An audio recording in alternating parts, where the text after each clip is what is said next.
Hey everybody, I thought that maybe today I would talk to you one-on-one instead of the voiceover. I am outside right now. It's 44 degrees. It's a little chilly, but the sun is out and I am enjoying the sun. I would like to talk about the journey I've had with sourdough starters.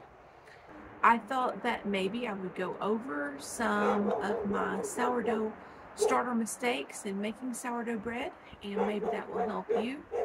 These are things that I've learned along the way of making sourdough. I've done this for the past 3 years.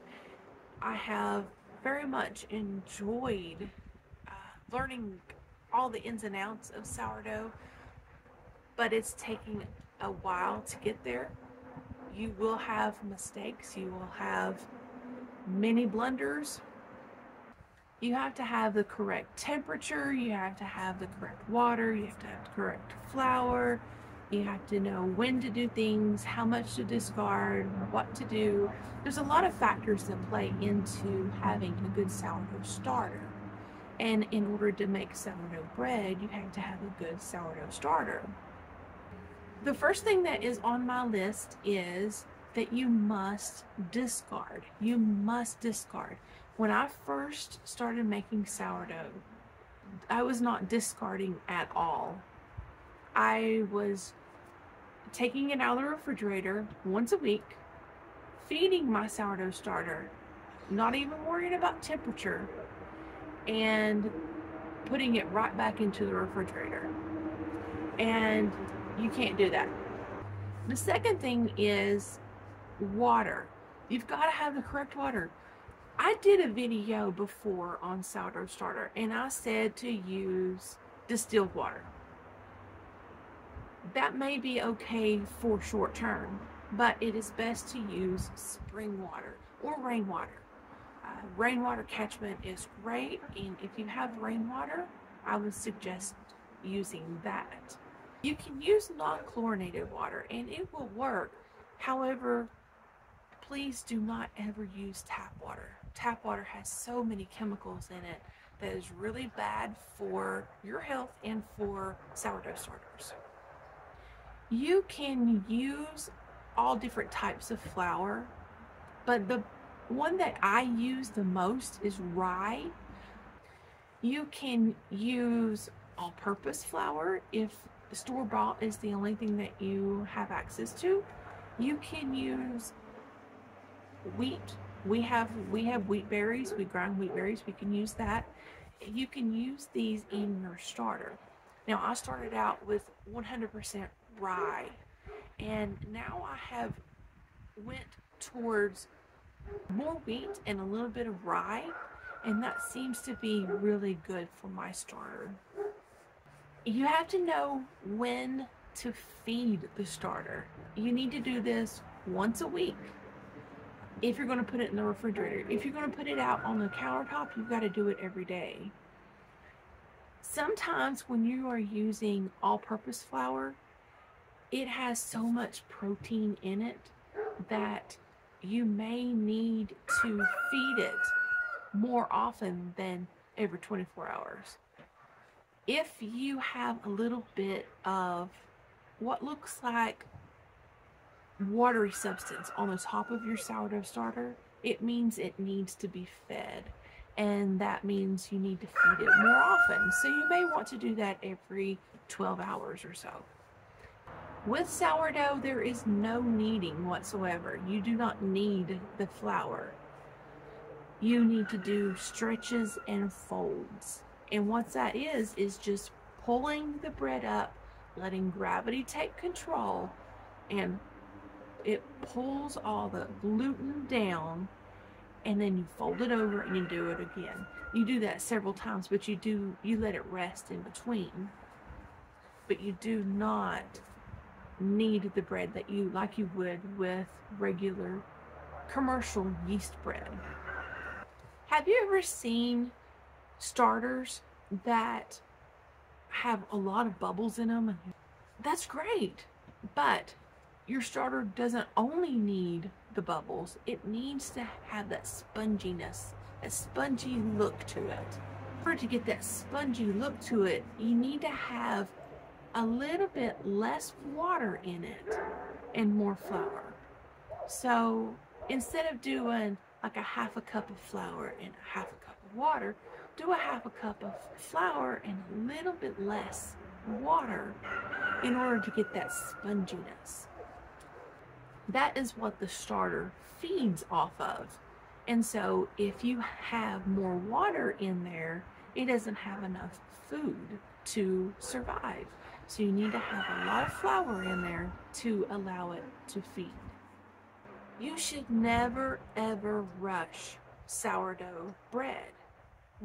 You've got to let it proof. And what proofing means is it's in a nice warm area and it is allowed to rise. Once it has risen, then you know you can go to the next step. Most sourdough breads will take up to 2 days to make once you start it and once you have the end product. It will take that long. So you have to plan ahead of time. After you take your sourdough starter out of the refrigerator, you need to put a cloth on the top. And put the cloth on top and put a rubber band around it. And that will allow all the air that needs to go in and all the wild yeast that needs to go into the starter. That'll give it a chance to do that.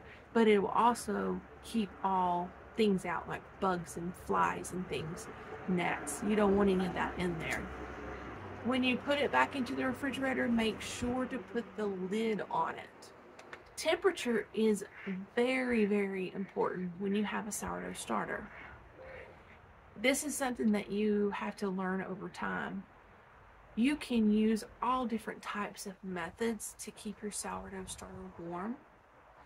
And there are yogurt makers that you could set the sourdough starter in. There are proofer machines, which are very expensive. There are methods such as what I have made videos on in the past, where I have just put the sourdough starter in a container and put a heat lamp on it. Or you can find just a very warm place in your home, like I did in my stairwell. It's very warm at the very top, so I put a shelf there. I did a video on that as well. The thing that I have been doing lately, since it's been very cold outside, is I have been putting my sourdough starter into my dehydrator. I have a Kasori dehydrator, and it allows me to pull all the trays out. It's not one that is stackable, it's one that you pull the trays out, so I am able to set my sourdough starter directly inside. Now the lowest temperature for that is 95 degrees, so I have to be very careful and not overdo it in there. The average temperature for a sourdough starter is anywhere around 80, 83 degrees, somewhere in there. That's the best place. So if you go a little bit higher, you've got to lessen your time that you need it to be warm. So for instance, I take my sourdough starter out of the refrigerator. There is just a tiny bit of starter inside the jar. I then let it sit on the countertop with a cloth on the top overnight. The next day, I will feed the starter, usually about 1/4 of a cup of my mixture of wheat and rye flour, and then I will put water in it, stir it real good, put that cloth on it, and then put it into my dehydrator. That dehydrator will warm up pretty quickly. It's only in there a couple of hours, but my sourdough starter will double or even triple in size in that small amount of time. Once I take that out of the dehydrator, I will discard almost all of it, almost everything that's in the jar. I only leave a couple of tablespoons, just enough that's on the side of the jar, and then I will put the lid back on and put it in the refrigerator for another week. That discard that I can then use in my recipes. You can use that in whatever you're going to make right then that needs sourdough starter. Or if I put that into another jar and put that in the refrigerator, I can use that later on in sourdough discard recipes. I have also learned how to make sandwich bread, sourdough sandwich bread, and it is wonderful. It's amazing. It is highly recommended. For sandwich bread, I have learned that you need a Pullman pan for this.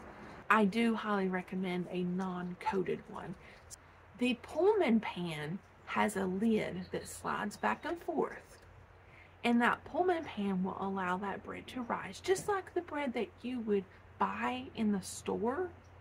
So it can have that perfect square shape, and that lid is what allows that to happen, and it bakes evenly throughout. So a couple of tablespoons is all that you really need, and it's usually just the scrapings that's on the side of the jar. So what are some of your mistakes that you've made along the way of making sourdough bread and maintaining a sourdough starter? I'd love to know. Let me know in the comments below. Everybody else can learn from that as well. We here at SHTF, Survival Homestead Teaching Farm, thank you for watching this video.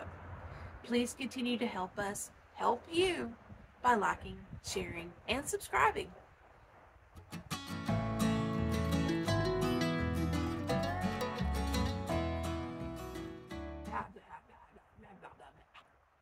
Sourdough.